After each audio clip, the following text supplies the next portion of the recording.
할렐루야. 아이들이 걷는 것을 배우는 것은 넘어지면서 배운다고 합니다. 그런데 아이가 계속 넘어지는데도 1년, 2년, 아니 10년이 지났는데도 걷지 못한다면 그 아이는 분명 보행장애를 갖고 태어난 아이일 겁니다. 마찬가지로 예수를 믿는데 초신자 때야 모르니까 넘어지기도 하고 시험에 들 수 있지만 신앙의 연조가 1년, 2년, 아니 10년, 20년이 되었는데도 조그만 시험에도 계속 넘어지고 시험에 든다면 이 사람은 영적으로 문제가 있는 성도일 것입니다. 그러므로 우리가 정상적인 그리스도인이라면 과거에 했던 실수와 약점을 잘 파악하고 고쳐야 되는데 문제는 이것이 내 의지대로 잘 안 된다는 것이 문제입니다. 자신의 결점을 알고도 고치지 못하는 대부분의 경우는 자신의 가치관이 세상 가치관에 쩔어 있어서 그렇기 때문입니다. 좀 극단적인 예지만 중독에 빠진 사람을 한번 보시기 바랍니다. 예를 들어서 알코올 중독자, 니코틴 중독자, 도박 중독, 게임 중독에 빠진 사람들에게 술이 어떠냐, 담배가 어떠냐, 도박이 어떠냐, 게임이 어떠냐고 물으면 그 중독된 사람이 100이면 100 다 나쁜 거라고 대답합니다. 그런데 그렇게 말하면서도 여전히 자기 손에는 술과 담배 그리고 화투패나 게임기가 들려있다는 사실입니다. 이 자리에는 이런 심각한 중독에 걸린 사람은 없겠지만 그러나 겉보기에는 점잖은 그리스도인 중에도 분노 조절이 안 되어서 조금만 마음에 들지 않아도 화를 내고 기물을 부수기도 하고 심지어 사람을 때리는 사람도 있습니다. 어떤 사람은 입이 너무 거칠어서 늘 후회하면서도 상처 주는 말, 더러운 말을 거침없이 쏟아내는 사람도 있습니다. 또 이런 심각한 중독이나 감정 조절 장애가 없을지라도 우리 대부분은 의식을 하지 않고 생각 없이 행동하고 생각 없이 말을 하는 것 때문에 상대방에게 큰 상처를 주기도 합니다. 이런 우리의 잘못을 어떻게 해야 고칠 수 있을까요? 이런 잘못이 있다면 어떻게 해야 고칠 수 있겠습니까? 지금 우리는 이런 문제를 고치기 위해서 우리 과거 인생을 바둑에서 제가 지난주에 말한 것처럼 복귀하고 있습니다. 복귀하고 있어요. 그러나 복귀만 한다고 이런 문제가 개선되는 것은 아닙니다. 우리 인생을 복귀해도 우리의 말과 행동이 개선되지 않은 가장 큰 이유는 내 과거의 잘못을 나에게 유리하게 재구성함으로 나의 과거를 미화시킬 수 있다는 것입니다. 이런 현상은 비단 특별한 사람에게만 나타나는 현상이 아니라 모든 인간에게 나타나는 이 본능적 자기 방어 현상입니다. 이렇게 되면 우리가 아무리 과거 사건들을 내 인생의 실수나 과거 사건들을 복기를 하고 복귀할지라도 자기를 미화시키고 자기 합리화만 시키면 내 의만 더 굳건하게 할 뿐이지 내 실수를 영영 고칠 수 없습니다. 이런 사람은 신앙의 연조가 많을지라도 영적인 미숙아가 될 수 있습니다. 그러므로 우리가 성숙한 성도가 되려면 내 의식하지 못하고 있는 바로 이 무의식 세계를 줄여야 하고 더 나아가서는 나를 냉정하게 바라볼 줄 알아야 됩니다. 보통 사람들은 나에게는 관대하고 남은 날카롭게 비판하는 성향이 있는데 그리스도인들은 반대로 살아야 됩니다. 나 자신은 날카롭게 비판할지라도 남은 너그럽게 용서하고 관용할 줄 알아야 됩니다. 2020년 우리는 날마다 새로운 피조물이라는 표를 내걸고 여기까지 왔는데 이 코로나 때문에 새롭게 되기는커녕 날마다 자기 합리화만 구축하지는 않았습니까? 오늘 말씀을 들을 때 말씀 앞에 내 자신을 진솔하게 내놓는 시간이 되시기를 바랍니다. 첫 번째, 홍해바다를 건넌 이스라엘이 도착한 곳은 마라였습니다. 이스라엘은 홍해바다를 하나님의 기적으로 건넜습니다.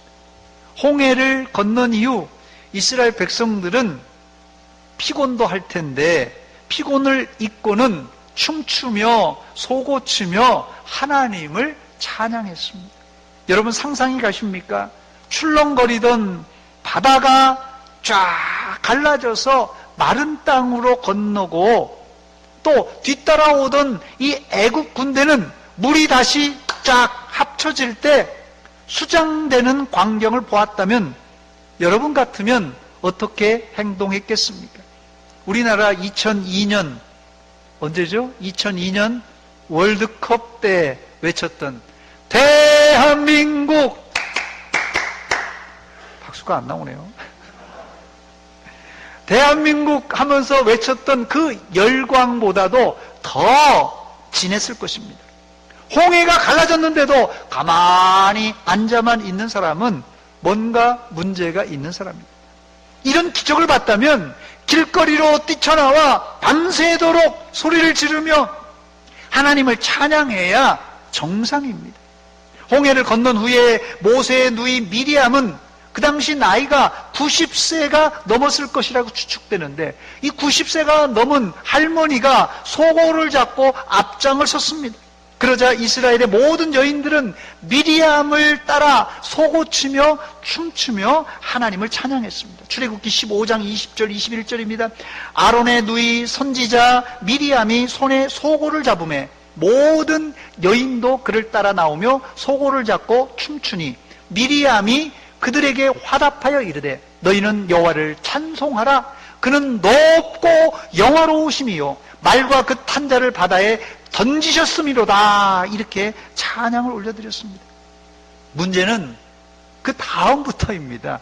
출애굽기 15장 22절 23절인데요. 모세가 홍해에서 이스라엘을 인도하며 그들이 나와서 수르 광야로 들어가서 거기서 사흘길을 걸었으나 어떻게 해요? 물을 얻지 못하고 또 어떻게 됐습니까? 물을 얻지 못할 것뿐만 아니라 물을 얻긴 얻었는데 그 물을 이제 물이 써서 마시지 못하는, 그래서 이름을 마라라고 이렇게 붙이게 됩니다. 홍해를 건넌 건 할렐루야였어요. 홍해 건넜으니까 뭐 할렐루야 하면서 춤추며 찬양하며 할렐루야입니다. 그런데 수르 광야에서 사흘간 물을 찾지 못하고 헤매다가 천신만고 끝에 물을 얻었는데 그 물이 써서 마시지 못했습니다. 그때 이스라엘 백성들은 사흘간 참고 있던 원망, 불평이 쏟아져 나왔습니다. 본문 24절입니다. 백성이 모세에게 원망하여 이르되 우리가 무엇을 마실까? 이때 부르짖는 모세에게 하나님은 한 나무를 물에 던져 넣으라고 하셨습니다. 그때 기적이 일어났습니다. 쓴물이 단물로 변한 것입니다. 본문 25절입니다. 모세가 여호와께 부르짖었더니 여호와께서 그에게 한 나무를 가리키시니 그가 물에 던지니 어떻게 해요? 물이 달게 되었더라 그랬습니다. 거기서 여호와께서 그들을 위하여 법도와 율례를 정하시고 그들을 시험하셨다고 말합니다. 사실 이 이야기는 성경에 이런 류의 이야기는 숱하게 기록되어 있습니다. 이런 이야기 때문에 기독교가 신비한 종교, 기적을 행하는 종교로 통합니다. 즉 예수 믿으면 우리 인생의 쓴맛이 변하여 달게 된다는 공식입니다.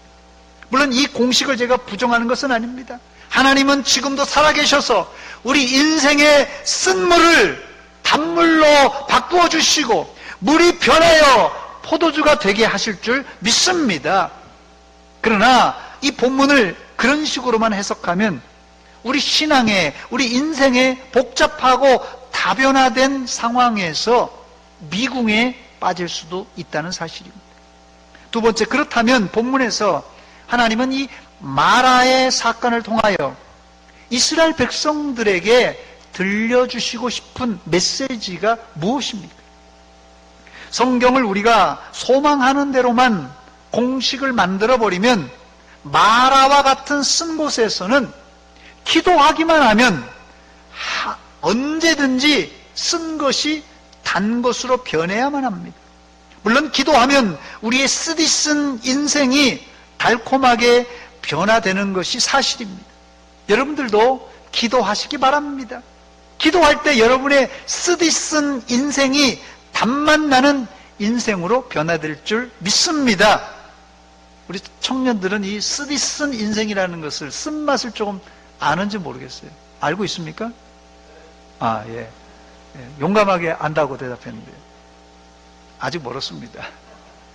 그러나 이 본문은 우리 인생의 쓴맛을 경험할 때 기도해서 달콤하게 만들 거라는 구절이 아닙니다. 본문 25절 하반절에 모세는 정확하게 하나님의 의도를 기록하고 있는데, 거기서 여호와께서 그들을 위하여 법도와 율례를 정하시고 그들을 시험하실세 그랬습니다. 사실 우리가 듣고 싶은 이야기가 무엇입니까? 앞에 부분, 모세가 여호와께 부르짖었더니 물이 달게 되었더라. 모세가 여호와께 부르짖었더니 물이 달게 되었다. 이 구절입니다. 그 다음 구절은 알고 싶지도 않고 관심도 없습니다. 그러나 하나님의 관심은 쓴 인생을 달게 하는 것보다 더 중요한 이스라엘의 세계관, 가치관을 바꾸어 주는 것입니다. 지금 이스라엘이 애굽에서 빠져나왔지만 이들의 영적인 상태는 어린아이와 같은 아주 유약한 상태였습니다. 그래서 하나님은 430년 동안 노예 근성에 쩔어 있는 이스라엘의 이 가치관, 이 세계관을 벗겨내고 하나님의 백성의 가치관으로 만들려고 하셨습니다. 그렇다면 노예 근성에 젖어 있던 이스라엘을 새롭게 변화시킬 하나님의 도구는 무엇이었습니까? 25절 하반절에 뭐라고요? 거기서 여호와께서 그들을 위하여 법도와 율례를 정하시고 그들을 시험하실세입니다. 바로 하나님의 법도와 율례를 통한 시험입니다. 법도는 히브리어로 촉프라는 단어인데요, 구약 성경에만 126번이나 126회나 나옵니다.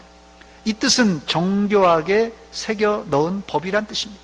그리고 율례라는 단어는 히브리어로 미스파트라는 단어인데요, 판단 혹은 규정이란 뜻입니다. 구약 성경에만 무려 421회가 나옵니다.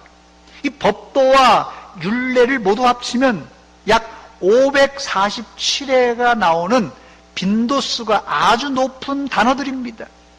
법도와 율례라는 단어가 이렇게 많이 나오는 이유는 하나님이 자기 백성들 이스라엘을 다스릴 때 원칙 없이가 아니라 확실한 규정과 법도 아래서 통치하시겠다는 의도입니다.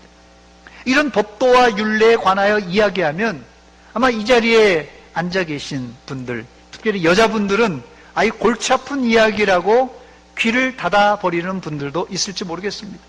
현대인들은 딱딱한 법 이야기를 듣기 싫어합니다. 그러나 여러분, 만약에 내가 송사 문제로 연루되어 법정 시비를 가려야 된다고 한다면 생각이 달라질 것입니다. 그때부터는 법 공부를 하고 변호사를 만나고 자문위원들을 찾아다닐 것입니다. 제가 지금 무슨 말씀을 드리냐 하면 세상에서도 우리가 법을 잘 모르면 억울한 일을 당할 수도 있다는 말씀입니다. 그러므로 하나님을 믿는 사람들은 하나님의 의도가 담겨져 있는 하나님의 법도와 율례, 그것이 좁게는 십계명이고 넓게는 신구약 성경을 말합니다. 이 신구약 성경을 잘 알아야 된다는 것이에요. 하나님은 마라의 쓴물을 통하여서 이스라엘에게 하나님의 법도와 율례가 무엇인지를 이 가슴속 깊이 새겨주셨습니다. 여기 아마 운전면허 있는 분들 있죠? 우리 청년들 운전면허 다 있나요? 예. 운전면허 증을 가진 분들 한번 생각해 보세요. 여러분들이 이 도로교통법을 언제 제대로 아시는 줄 아십니까? 이 운전면허를 가진 사람이 도로교통법을 언제 제대로 아십니까? 제가 생각할 때는 운전면허 시험 볼 때, 운전면허 시험 볼 때 그때 달달달달달 외웠어요, 저도. 떨어지는 사람도 있더라고요, 심지어 그게. 운전면허 시험 볼 때 그때, 이런 법규가 있구나. 그때 압니다. 그때 제대로 알아요. 그리고는 운전면허를 따고는 법규에 전혀 관심이 없어요. 면허 딴 이후에는 뭐 시험 볼 일이 없으니까 운전면허 법규에 대해서 신경도 안 씁니다. 그러다가 도로교통 법규를 어기고 경찰관에게 붙들려서 벌금 딱지를 받고 나면 그때부터 도로교통 법규가 무엇인지 정확하게 알게 됩니다. 평소에는 법을 지켜라 해도 소용이 없습니다. 안 듣습니다. 안 들어요. 징그럽게 안 듣습니다. 그런데 언제 도로교통법을 잘 지킵니까? 과속 단속에 걸리든지 경찰관에게 걸리든지 피 같은 벌금을 낸 후에는 누가 뭐라고 안 해도 아주 이 법규를 잘 지킵니다. 물론 이런 약발이 오래 가지는 않지만 사람은 대부분이 걸려서 벌금을 내봐야 그때 정신을 차려서 도로교통법을 잘 지킨다는 말입니다. 이스라엘도 마찬가지예요, 여러분. 하나님의 법도와 율례를 모세가 아무리 이야기해도 이스라엘 백성들이 뭐 콧방귀도 안 끼는 거예요. 뭐 법이 밥 먹여주냐? 법규, 법도, 율례 이건 뭐 몰라도 산다 그거예요. 그런데 마라의 쓴물을 맛보고는 정신이 번쩍 든 이후에 이스라엘은 비로소 하나님의 법도가 무엇인지 율례가 무엇인지 이것을 깨닫게 되었다는 것이에요. 우리도 인생의 쓴맛을 봐봐야 그때 비로소 하나님 찾고 그때 비로소 하나님의 말씀이 이거구나 그걸 발견하게 됩니다. 물론 이런 약발이 오래 가지는 않지만 이런 반복되는 과정을 통하여 하나님은 이스라엘을 훈련시킨 이후에 적과 꿀이 흐르는 가나안 땅으로 인도하는 것입니다. 여러분, 세상의 범법자보다 더 무서운 사람이 누군지 아십니까? 그 사람은 법도 없이도 살 수 있다는 것이에요. 여러분 주변에 그런 사람 있잖아요. 저 사람은 법 없이도 살 수 있는 사람이다. 엄밀한 의미에서 범법자는 법을 어겼기 때문에 법의 제재를 받는 사람이지만 법 없이 사는 사람은 아예 법의 테두리를 벗어나 자기의 신념, 자기의 방식으로 살겠다는 아주 위험천만한 사람입니다. 성숙한 그리스도인은 국법을 지키는 사람이고 더불어 하나님의 말씀을 잘 지키는 사람입니다. 법 없이 살 수 있는 사람은 자기의 의가 살아있는 이 도덕주의자는 될 수 있을지언정 성숙한 하나님의 백성은 될 수가 없습니다. 그리스도인은 내 기준으로 사는 사람이 아니라 하나님의 말씀대로 사는 사람입니다. 문제는 모든 사람이 하나님의 말씀대로 산다고 하는데 왜 교회 안에도 서로 의견이 안 맞는 것입니까? 그 이유가 있어요. 다들 하나님의 법을 따른다고 하는데 말씀대로 산다고 그러는데 교회 안에 의견들이 다 달라요. 그 이유는 성경 해석의 차이입니다.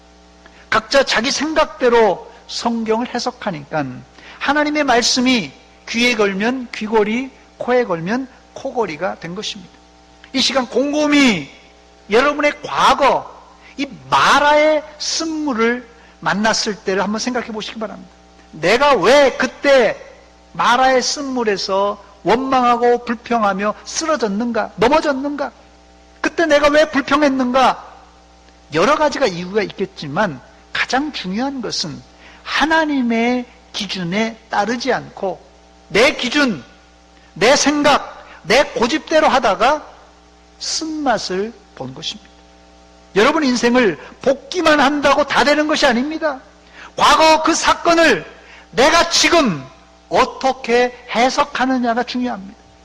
100번 내 인생을 복기한다고 해도 자기 생각대로 인생을 해석하는 사람은 그 사람에게는 아무 변화가 일어나지가 않습니다. 혹시 여러분이 지난날 쓴맛을 체험한 적이 있습니까? 과거에 어떻게 그 쓴맛이 단맛으로 변했는지 한번 생각해 보시기 바랍니다.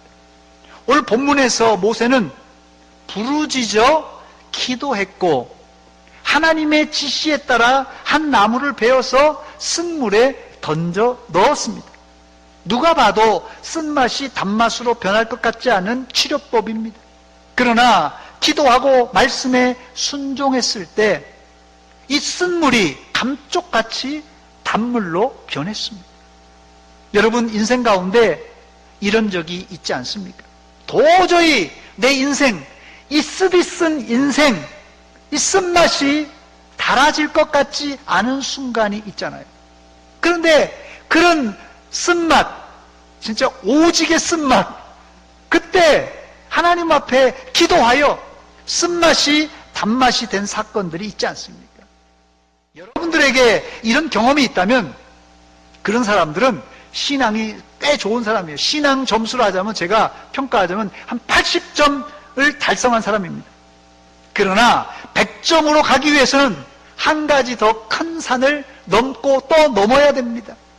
그게 뭡니까? 바로 하나님의 율례와 법도를 깨닫고 발견하는 것입니다. 그래야 내 인격과 내 본질이 바뀌는 법입니다. 이것을 아주 잘한 사람들이 있는데 그게 누군지 아세요? 바로 공산주의자들입니다. 여러분, 공산당이 북한 사람들을 얼마나 공부를 많이 시키는 줄 아십니까? 그들의 김일성 주체 사상 공부는 아는데 그치지 않고 이 김일성 사상, 이 김일성이 한 말을 갖다가 달달달달 암송시키고 또 그것을 실생활에 그대로 적용시킵니다. 만약 이것을 못할 경우 어떻게 해요? 스스로 동무, 이걸 못해? 자아 비판해야 돼요. 자아 비판. 못하는 사람 자아 비판해요. 그래도 또 못한다. 다른 사람으로부터 공개 비판을 당합니다. 그래서 김일성 주체 사상을 공부하고 나서, 습득하고 나서 잘 모르면 자기 스스로 자아 비판, 또 모르면 이제는 공개 비판을 당합니다. 자, 북한의 세뇌 교육은 너무나 철저해서 심지어 통일이 되어도 쉽사리 이 머리에 새겨진 이 세뇌 교육된 것이 지워지지 않을 것이라는 것이 전문가들의 의견입니다. 설교는 저는 이런 차원에서 이 세상의 가치관, 내 생각과 내 주장을 하나님의 율례와 법도로 바꾸는 작업이라고 생각이 됩니다. 이스라엘이 수르 광야에서 마라의 쓴물을 만난 것을 한마디로 요약하면 이스라엘이 하나님의 법도와 율례를 아는지 모르는지 하나님의 시험, 테스트였다는 것입니다. 25절 하반절입니다. 거기서 여호와께서 그들을 위하여 법도와 율례를 정하시고 그들을 시험하실세. 그런데 놀라운 것은 하나님은 이스라엘을 시험만 하시지 않고 그들을 시험하신 후에 순종하는 자에게 복과 은혜를 주셨습니다. 본문 26절입니다. 이르시되 너희가 너희 하나님 나 여호와의 말을 들어 순종하고 내가 보기에 의를 행하며 내 계명에 귀를 기울이며 내 모든 규례를 지키면 어떻게 하겠다고요? 내가 애굽 사람에게 내린 모든 질병 중 하나도 너희에게 내리지 아니하리니 나는 너희를 치료하는 여호와니라 그랬습니다. 그렇습니다. 하나님은 이스라엘을 골탕 먹이려고 마라로 몰고 온 것이 아니라 하나님이 이들을 시험해보고 이스라엘이 순종할 때 이스라엘이 겪는 어떤 질병도 치료해 주시겠다는 하나님의 은혜의 장소가 바로 이 마라입니다. 마라. 그렇습니다. 이스라엘은 마라에서 치유의 하나님 여호와 라파를 만났던 것입니다. 사랑하는 여러분, 하나님은 지금도 살아계셔서 내 가치관, 내 세계관, 내 고집을 내려놓고 하나님의 법도와 율례를 전적으로 의지하고 순종할 때 우리 모두에게 여호와 라파의 축복을 주실 줄 믿습니다. 이제 왜 여러분들에게 하나님이 인생의 쓴맛을 보게 하셨는지 그 이유를 아시겠습니까? 여러분을 시험해 본 이후에 인생의 단맛을 주시고 더 나아가서 여러분의 질병을 치료해 주심으로 결국은 여러분의 이 세계관을 바꾸기 위함입니다. 여러분들은 인생의 쓴맛을 만났을 때 원망, 불평하지 마시고 하나님께 순종함으로 마음의 치료는 물론이거니와 육체의 치료를 받으시기를 주의 이름으로 축원합니다. 세 번째, 감사하게도 이스라엘은 마라를 무사히 통과한 후 하나님이 예비해 두신 이 엘림에 도착하게 됩니다. 이 엘림을 본문은 물샘 12과 종려나무 70그루가 있는 오아시스라 이렇게 소개합니다. 성서 지리학자들은 이 엘림을 스에즈 동남쪽 약 100km 떨어진 이 와디 갈란델이란 지역으로 추정하고 있습니다. 본문 27절 말씀입니다. 그들이 엘림에 이르니 거기에 물샘 12과 종려나무 70그루가 있는지라 거기서 그들이 그 물 곁에 장막을 치니라 그랬어요. 누구나 이런 믿음의 추억을 복귀할 때면 신이 날 겁니다. 목이 말라 탈진했는데 사막에서 오아시스를 만났으니, 그것도 어마어마한 오아시스를 만났으니 홍해를 건넌 감격에 이어 이때도 온 이스라엘이 하나님께 찬송과 영광을 돌렸을 것입니다. 이 자리에 마라의 쓴맛을 톡톡히 체험하고 있는 분들이 있습니까? 하나님이 여러분들을 위해서 엘림을 준비해 주신 줄 믿고 인내하고 기도하심으로 엘림의 축복을 체험하시기를 축원합니다. 그러나 우리가 기억해야 될 것은 응답받은 엘림은 이스라엘이 쭉 눌러 살 곳이 아니라는 사실입니다. 만약 여기가 좋사오니 여기서 초막을 짓고 오래오래 살자고 했다면 당장은 괜찮았을지 모르지만 이스라엘은 약속의 땅에 들어가지 못하고 거기서 죽었을 것입니다. 엘림에서. 우리나라는 60, 70년대에 어렵고 힘든 이 마라의 쓴물을 지나서 경제적인 호황을 누리는 현재 이 엘림에서 우리가 살고 있어요. 얼마나 풍족한 엘림입니까? 그러나 우리의 최종 목적지는 엘림이 아니라 하나님의 나라 천국인 것을 잊지 말아야 됩니다. 사막에서 물샘 12과 종려나무 70그루면 평생 먹고 살 걱정을 안 해도 되는 아주 풍족한 곳입니다. 그러나 엘림은 우리의 목적지가 아닙니다. 말씀을 마칩니다. 오늘 우리는 이스라엘의 출애굽 초기인 이 마라에서 엘림까지를 복기해 보았습니다.